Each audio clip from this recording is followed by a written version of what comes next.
좀비 바이러스가 퍼지기 몇 시간 전, 난 학교에 갇혀버렸다. 학교는 이 도시에서 마지막으로 함락된 곳으로서 우리의 피난처이자 동시에 감옥이기도 했다.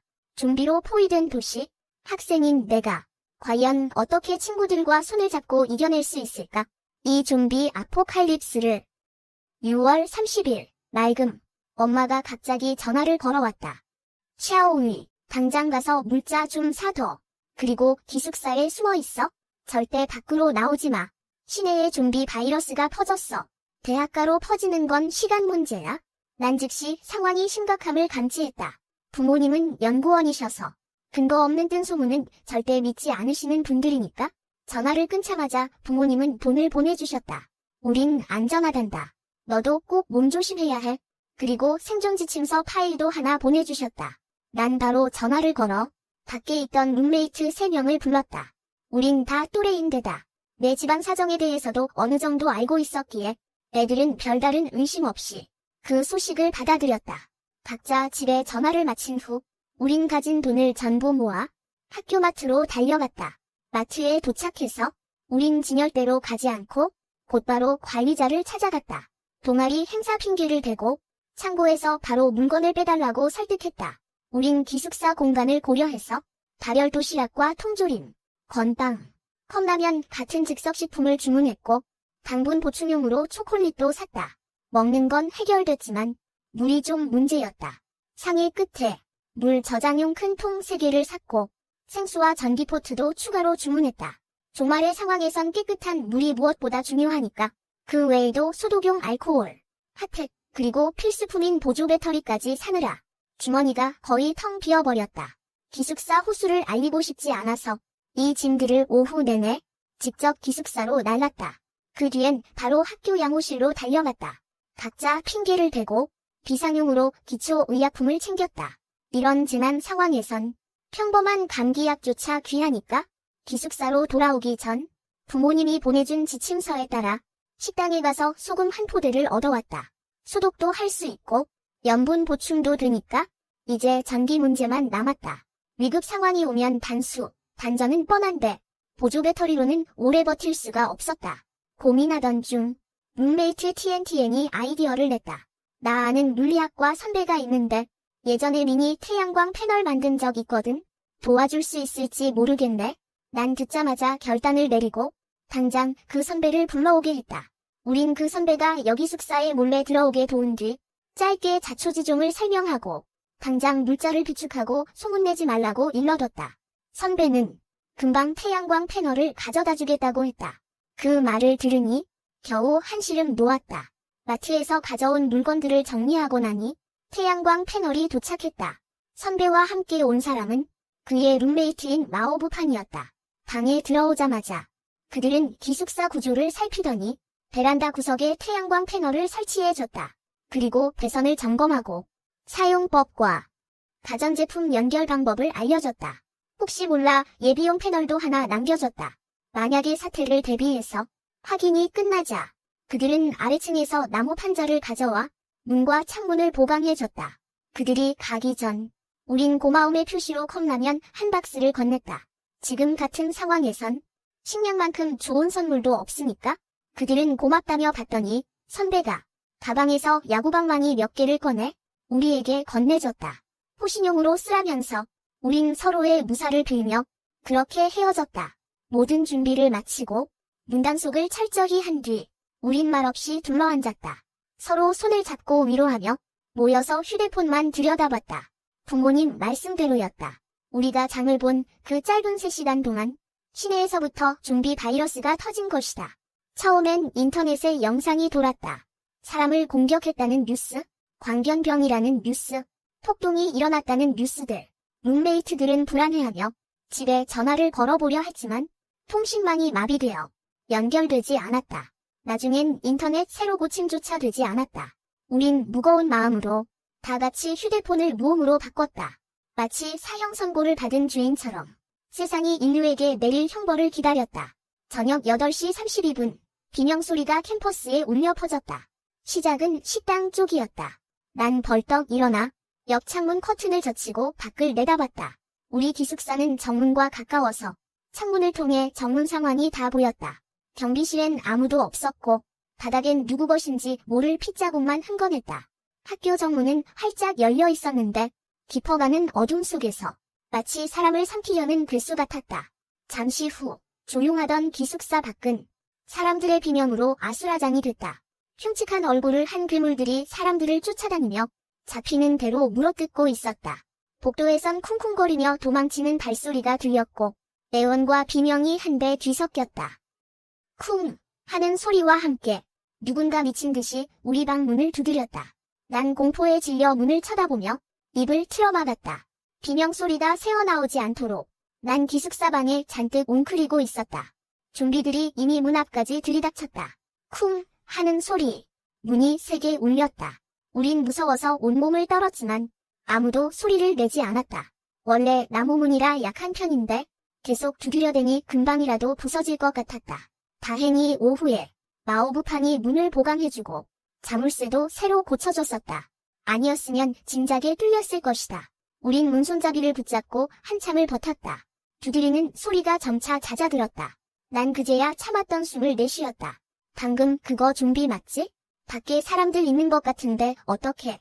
들어와서 숨으라고 할까? 아니, 안 돼. 그러다 저것들까지 끌고 오면 어쩌려고. 샤오이가 지네 소리에 민감하다고 했잖아. 친구들의 대화를 들으며 난 눈살을 찌푸렸다. 느낌이 쎄했다. 문득 예전 일이 생각났다. 처음 애들한테 이 소식을 전했을 때, 그럼 빨리 학교에 알리자, 라고 하길래 내가 급히 말렸었다. 너 뭐 하려고? 사실 그날 부모님께 여쭤봤었다. 이미 소문이 났는데 왜 사람들한테 안 알려요? 미리 대비하게 해야죠. 부모님은 한참 침묵하셨다. 너무 갑작스러운 일이라 어쩔 수 없다고 하셨다. 게다가 말한다고 다 믿는 것도 아니고 이런 일이 퍼져서 생길 혼란이 천재지변보다 더 무서울 수 있다고? 영웅이 될 수 없다면? 제 한 몸 건사하는데 집중해야 해? 전화를 끊고 한참 생각했다. 부모님 말씀이 100번 옳았다. 평범한 대학생인 내가 말해봤자 아무도 안 믿을 거고 오히려 사태가 터지면 타깃이 될 수도 있다. 그래서 종말의 제 이론칙은 생존이다. 여러분도 동의하신다면 좋아요를 눌러주세요. 그래, 난 영웅도 구세주도 아니다. 내 한 몸 챙기기도 벅차다. 하지만 저우라오 꼴을 보니 얼굴에 대놓고 성인군자라고 써 붙인 것 같았다. 저런 애랑 같이 있으면 우리만 손해다. 난 걔를 뚫어지게 쳐다봤다. 방법을 찾아야 해. 안 그러면 시한폭탄이 되어 우리 모두를 골로 보낼 거야. 생지옥 같은 혼란은 몇 시간이나 계속되다 멈췄다. 우린 방에 앉아 밖에서 들려오는 비명소리를 들으며 덜덜 떨 수밖에 없었다. 새벽이 되어서야 당번을 정했다. 혹시 모를 상황에 대비해 불침번을 서기로 했다. 내가 자원해서 TNTN과 첫 번째 당번을 맡았다. 저우라오가 잠든 걸 확인하고 TNTN에게 눈짓을 보냈다. 우린 걔를 묶어버렸다. 입까지 틀어막았다. 저우라오는 으붓거리며 발버둥 쳤다. 딱 보니 왜 이러냐고 묻고 싶은 눈치였다. 하지만 무시했다. 오늘 하루 우린 모두 지칠 대로 지쳐 있었다. 걔한테 설교할 기운 따윈 없었다. 나와 TNTN은 교대로 밤을 보냈다. 7월 1일 좀비 사태 1일차. 아침 캠퍼스는 고요했다. 익숙한 안개가 낀 날이었다. 가시거리가 3미터도 안 됐다. 뿌연 안개 속으로 희미하게 느릿느릿 움직이는 기괴한 그림자들만 보였다. 룸메이트들을 깨우고 저우라오 앞에 앉았다. 걔한테 현실을 직시하라고 한바탕 설교했는데 얼마나 알아들었는지는 모르겠다. 알겠어. 멋대로 행동 안 할게. 이것 좀 풀어줘. 난 동의하지 않았다. 예전 같았으면 흔쾌히 믿어줬을 거다. 우린 룸메이트고 사이도 좋았으니까. 하지만 지금은 종말이다. 우리가 묶어놓은 것 때문에 앙심을 품지 않을 거란 보장이 없다. 계속 묶어두는 게 낫다고 판단했다. 우린 상의 끝에 결론을 내렸다. 셋이 돌아가며 저우라오의 식사와 용변을 챙겨주되 당분간 풀어주지는 않기로. 하룻밤 지나니 폭주했던 통신망이 좀 진정된 것 같았다. 지연되긴 해도 핸드폰을 쓸 수 있다는 것만으로 충분했다. 영상이 재미있다면 구독 잊지 마세요. 우린 각자 부모님께 전화해 생존 신고를 했다. 미리 연락한 덕분에 부모님들은 무사하셨다. 하지만 다른 사람들을 생각하니 마음이 복잡했다. 우린 약속이라도 한 듯 그 얘기는 꺼내지 않았다. 통신이 복구된 후 우린 틈만 나면 뉴스를 새로 고침했다. 자고 일어나면 모든 게 정상으로 돌아와 있길 바라면서. 하지만 정부 공지는 매번 똑같았다. 나가지 말고 구조를 기다리라는 말뿐. 인터넷 댓글창은 난리가 났다. 왜 하루아침에 세상이 이렇게 된 거야? 누가 우리 좀 구해줘요. 내 남자친구랑 어제 오후부터 연락이 안 돼요. 먹을 거나 물 있는 사람. 온갖 구조 요청이 빗발쳤다. 또 하나의 폭동이 일어난 것 같았다. 바이러스 창궐 72시간 후 학교 전기가 끊겼다. 다행히 태양광 패널 덕분에 우리가 쓸 전기는 안정적으로 확보할 수 있었다. 5일 차. 도시 전력망이 나갔는지 수도 공급도 멈췄다. 인터넷 신호도 함께 끊겼다. 그렇게 우린 외부와 완전히 단절됐다. 하지만 불평할 시간도 없었다. 기온이 이상해지기 시작했으니까 극단적인 날씨가 찾아왔다. 6월부터 유독 덥더니 요 며칠은 40도까지 치솟았다. 우린 모두 땀범벅이 되었다. 다음 이야기가 궁금하면 좋아요 꼭. 정말 말로 다 할 수 없을 만큼 괴로웠어. 찜통 같은 날씨 때문에 밖에서는 시체 썩는 냄새가 진동을 했지. 하지만 우린 문과 창문을 꽉 닫아뒀어. 환기할 엄두도 못 냈지. 이 탁한 공기가 또 다른 병을 옮기진 않을지 아무도 장담 못했으니까 에어컨도 마음대로 켤 수 없었어. 우리 기숙사는 4층이었는데 지상과의 거리가 높지도 낮지도 않은 애매한 위치였지. 에어컨 실기가 측면 벽에 달려 있었거든. 태양광 판넬로 전력을 감당할 수 있을지는 둘째 치고 에어컨을 켜는 순간 실기 소음이 아래층 좀비들을 자극할 게 뻔했어. 그래서 우린 기숙사에 딱 하나 있는 선풍기 앞에 모여서 바닥에 둥그렇게 누워 있었어. 다가올 위험을 숨죽여 기다리면서 말이야. 뒷이야기가 궁금하면 구독 눌러줘. 바이러스가 퍼진 지 7일째 되는 날 생존 서바이벌은 새로운 국면으로 접어들었어. 식량이 바닥난 사람들이 먹을 걸 찾아 나서기 시작했거든. 학교 기숙사는 구조가 다 똑같았어. 방마다 베란다 사이 간격이 한 걸음도 안 될 만큼 가까웠지. 맞은편 남자 기숙사 쪽에서 겁 없는 녀석들이 위험을 무릅쓰고 베란다를 넘나들기 시작했어. 걔네들은 금세 주변 건물 사람들의 시선을 끌었지. 우리도 예외는 아니었어. 우린 커튼을 살짝 걷어서 틈을 만들고 걔네들이 하는 짓을 지켜봤어. 베란다를 하나씩 넘어가서 방 안에 사람이 있는지 조심스럽게 확인하더라고. 사람이 있으면 그냥 지나치고 다음 방으로 넘어갔어. 빈 방이다 싶으면 들어가서 싹쓸이한 다음에 바리바리 싸들고 다시 돌아오는 식이었지. 다른 건물 사람들도 그걸 보더니 너도 나도 따라 하기 시작했어. 하지만 옆으로 갈 수 있는 방은 한계가 있잖아. 결국 갈등이 터지기 시작했지. 두 무리가 물자 때문에 시비가 붙었는데 소란이 좀 커졌어. 좀비들이 그 소리를 듣고 몰려들었지. 내 눈으로 똑똑히 봤어. 한 남자가 도망치려고 망설임도 없이 룸메이트를 좀비한테 밀어버리는 걸.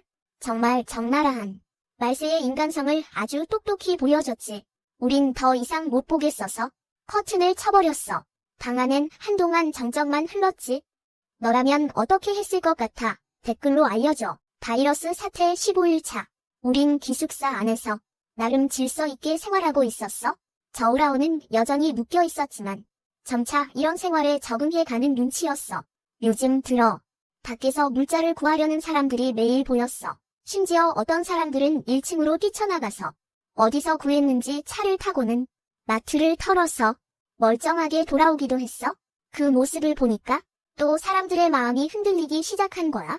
335 짝을 지어 나가기 시작했지.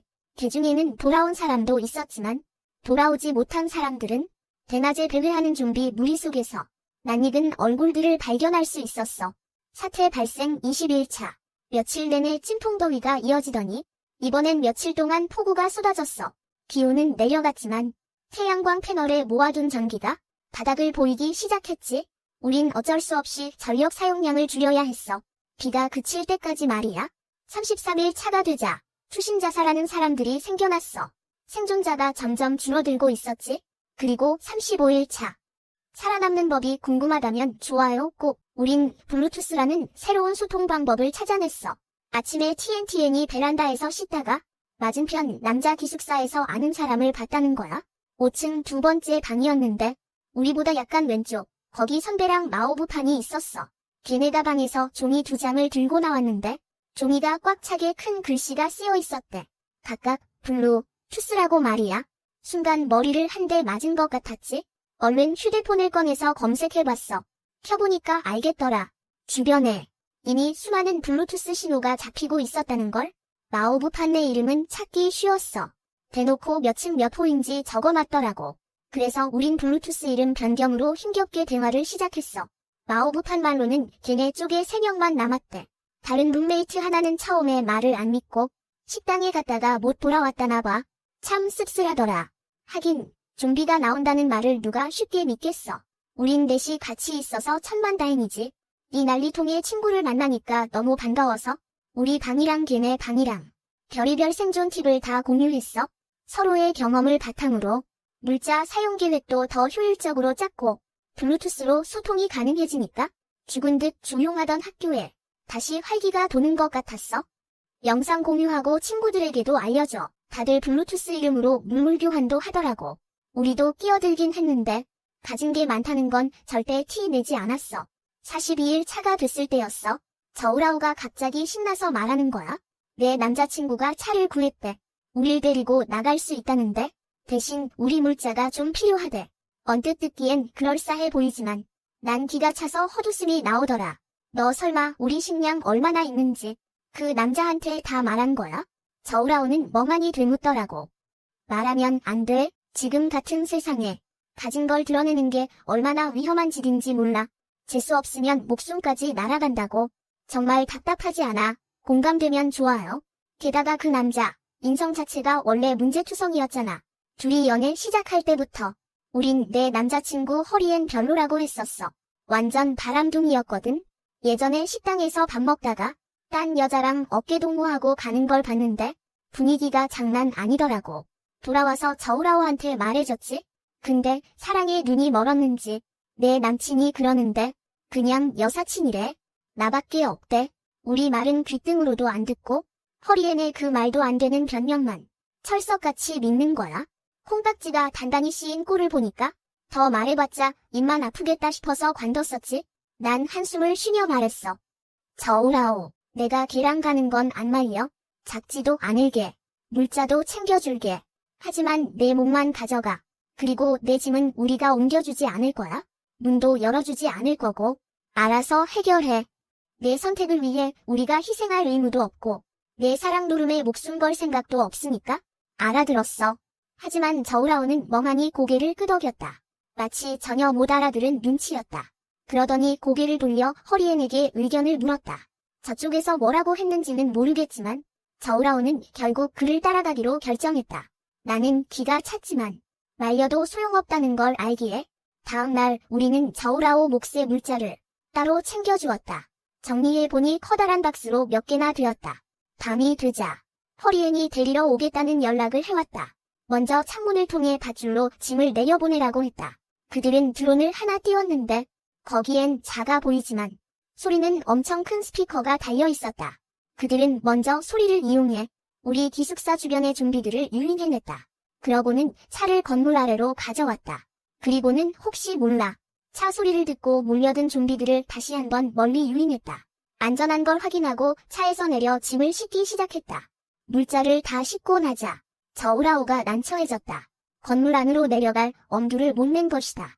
복도의 좀비가 다 사라졌는지 확신할 수 없었으니까 허리엔도 굳이 건물로 들어와 데려갈 생각은 없어 보였다. 그는 저우라오에게 밧줄을 타고 내려오라고 했다. 나 못해? 무서워. 그렇게 실랑이를 벌이다 보니 마치 허리엔에게 좋은 핑계거리가 된 것 같았다. 내려오기 싫으면 말든가. 그는 챙겨둔 물자와 자기 친구들을 태우고는 뒤도 안 돌아보고 떠나버렸다. 말세의 남자친구에게 비참하게 버림받은 성년임은 그 자리에 멍하니 얼어붙어 버렸다. 그녀는 어쩔 줄 몰라 하며 우리를 쳐다봤다. 룸메이트인 우리는 아무도 나서서 위로해주지 않았다. 저우라오는 당황했다. 물자도 다 뺏긴 마당에 우리마저 자기를 받아주지 않을까 봐 겁먹은 듯했다.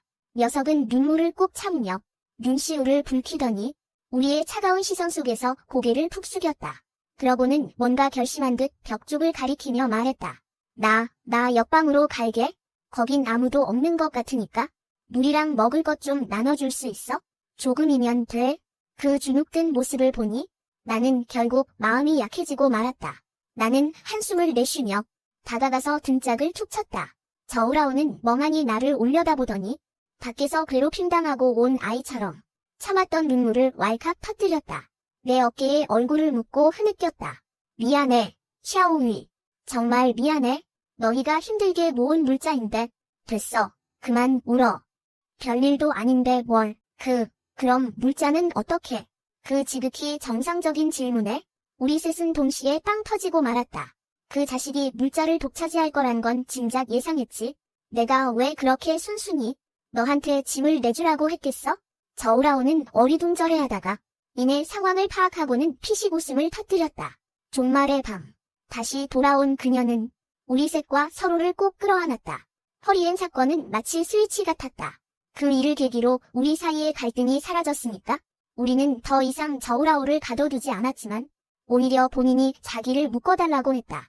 이유인즉슨 자기의 성녀병이 도질까 봐 겁난다는 것이었다. 덕분에 우리 기숙사에는 한동안 평화가 찾아왔다. 하지만 밖은 전혀 그렇지 못했다. 우리 학교 재학생은 대략 5만 명. 북쪽 구역 기숙사 건물만 해도 20동이 넘는다. 나는 알 수 없었다. 이 건물들의 생존자가 얼마나 남아있는지. 하지만 다들 살기 위해 발버둥 치고 있다는 건 알 수 있었다. 종종 드론으로 좀비를 유인한 뒤 매점이나 식당에서 식량을 구해오는 사람들이 보였다. 특이한 건 그 드론이 매번 똑같이 생겼다는 점이었다. 마치 베테랑 같은 솜씨였다. 시간은 속절없이 흘렀고 생존자는 점점 줄어들었다. 처음에 좀비에게 당한 사람들을 제외하면 나머지는 대부분 투신을 택했다. 분위기가 너무 암울해서 우리는 더 이상 창밖을 내다보지 않게 되었다. 그렇게 11월이 되었다. 날씨가 점점 이상해졌다. 일교차가 극심하게 벌어졌다. 나를 뺀 나머지 셋은 모두 감기에 걸려버렸다. 나는 불안한 마음에 미간을 찌푸렸다. 왜인지 모르게 자꾸만 가슴이 두근거리고 불안했다. 뭔가 큰일이 터질 것만 같았다. 나는 핫팩을 데워서 아이들 이불 속에 하나씩 넣어주었다. 그리고 잠시 모바일 게임이나 할까 했는데 그때 마오부판에게서 메모장을 찍은 사진이 전송되었다. 모바일 데이터를 켜봐.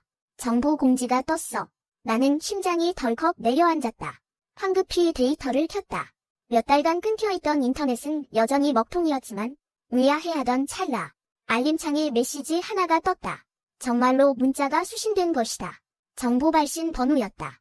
나는 뛸 듯이 기뻤다. 하지만 내용을 확인하고는 찬물을 뒤집어 쓴 듯 얼어붙고 말았다. 기상 이변으로 인해 극심한 기온 변화와 한파가 닥쳐올 예정입니다. 한파의 영향으로 좀비들이 남쪽으로 이동하며 거대한 좀비 해일을 형성할 것으로 예상됩니다. 현재 A시의 안전기지가 설립되었으니 이 메시지를 본 생존자분들은 즉시 A시로 대피하시기 바랍니다. 나는 룸메이트들을 깨워 상의를 시작했다. 사실 처음 문자를 봤을 땐 좀 이해가 안 갔다. 우린 기숙사에서 안전하게 잘 지내고 있는데 좀비 떼가 오든 말든 안 나가고 버티면 그만 아닌가? 굳이 위험하게 밖으로 나갈 필요가 있을까? 하지만 곧이어 전송된 영상을 보고 생각이 바뀌었다. 영상 속 좀비들은 떼를 지어 몰려다녔는데 마치 해일처럼 서로 뒤엉켜 쌓이더니 점점 더 높게 솟아오르고 있었다. 온몸이 시체로 뒤덮인 거대한 그물이 되어버렸어. 룸이 한 발짝 내디딜 때마다 천리밖까지 땅이 울리는 것 같았고 상상만 해도 소름이 끼칠 정도였지. 하지만 정보 방송에 따르면 그 시체 해일이 우리 쪽까지 닥치는데 10일도 안 남았대. 그러니 우린 무조건 떠나야 했어. 그날 밤 우린 마오부판 일행과 상의를 했어. 결론은 사람이 많을수록 힘이 된다였지. 최대한 다른 생존자들한테 연락해서 같이 가기로 했어. 계획은 그럴싸했지만 막상 연락이 닿은 생존자는 고작 10명 남짓이었어. 결국 우리랑 같이 가기로 한 건 딱 4명뿐이었지. 남자 3에 여자 1명. 인원은 다 모였는데 총 11명이서 어떻게 A시까지 가느냐가 제일 큰 난관이었어. 다들 막막해하고 있을 때 마오부판이 먼저 입을 열었어. 너희 짐 챙겨놔. 내일 아침에 나 기다리면 돼. 이미 그들에게 도움을 받은 적이 있어서 그런지 나랑 룸메이트들은 그를 믿기로 했어. 여러분도 이 상황이라면 믿으시겠어요?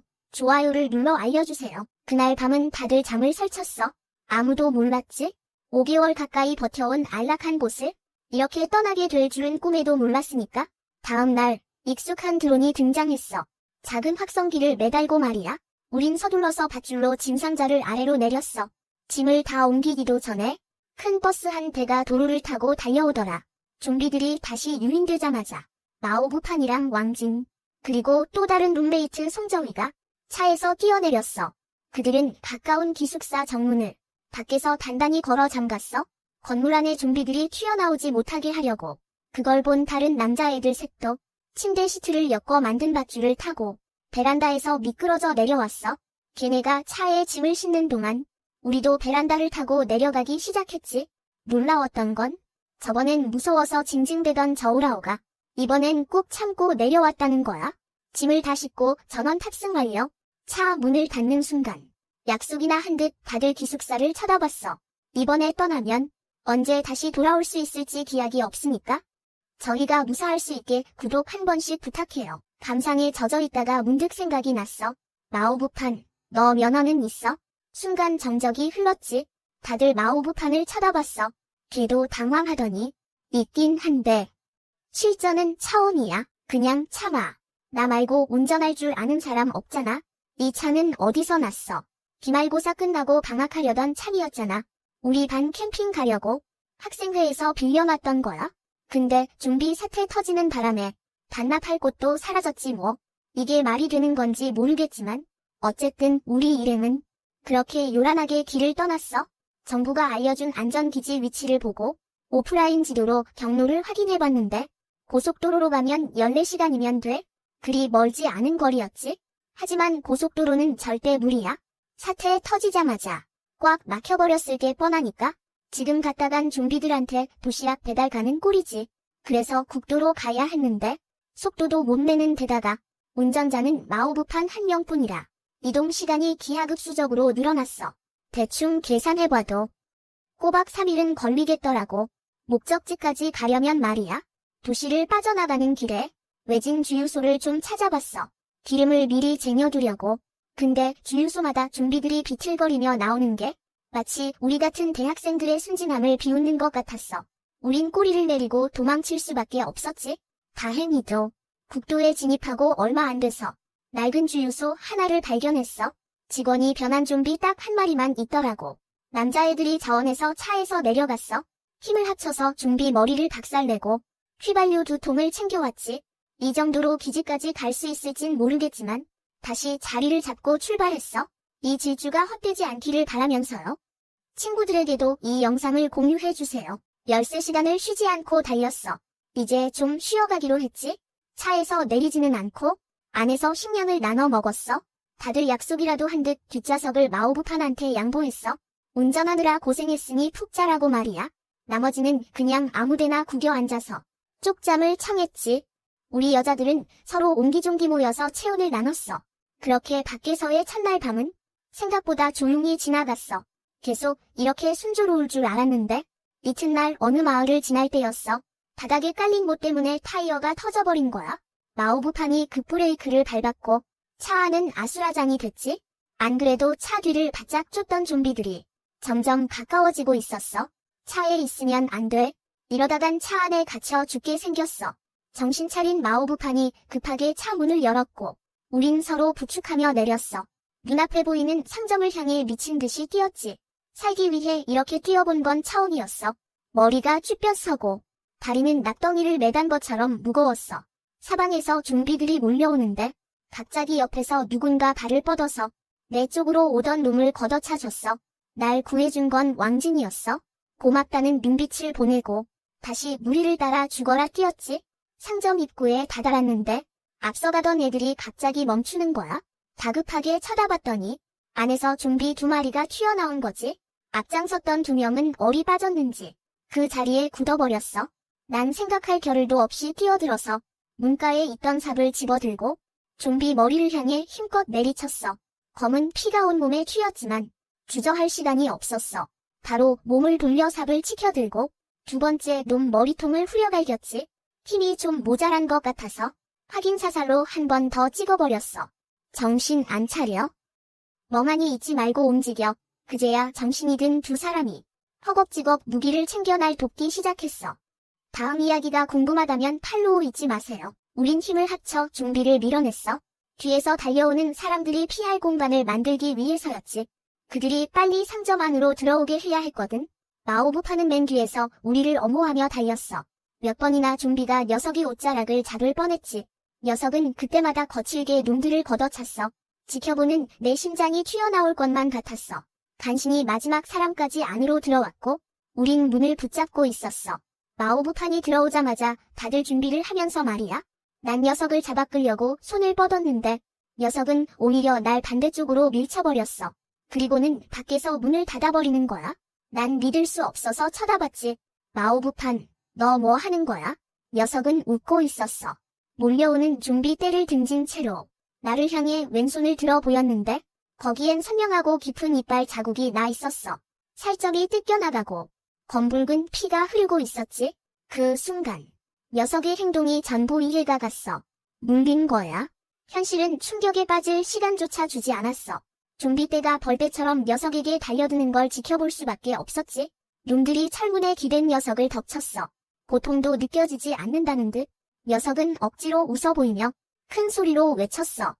내 목까지 살아남아. 난 입을 벌렸지만 목이 메어 아무 소리도 나오지 않았어. 소리 없이 입모양으로 알겠다고 대답했지. 내 대답을 본 녀석은 뒷걸음질 치더니 득실거리는 좀비 떼 속으로 영원히 사라졌어. 우린 차도 잃었고 식량도 바닥난 상태였어. 마오부판의 일 때문에 모두가 침울해져 있었지. 하지만 녀석의 유언을 가슴에 품고 우린 이틀 밤낮을 걸어 A시로 향했어. 그러다 기적처럼 구조대를 만났지. 우린 구조 차량에 올라탔고 A시로 향했어.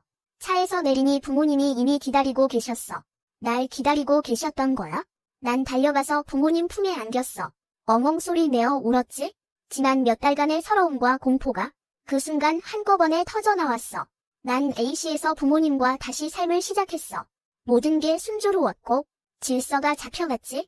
반년이 지난 어느 날 생존자 기지 전체에서 환호성이 들려왔어. 우리 가족은 서로에게 기대어 앉아 있었지. 우린 알 수 있었어. 그게 바이러스가 정복됐다는 기쁨의 소리라는 걸. 1년 후 전국의 좀비들은 모두 소탕됐고 삶은 마침내 제자리를 찾았어. 그리고 그 시절의 경험은 우리 세대가 평생 잊지 못할 기억으로 남게 됐지.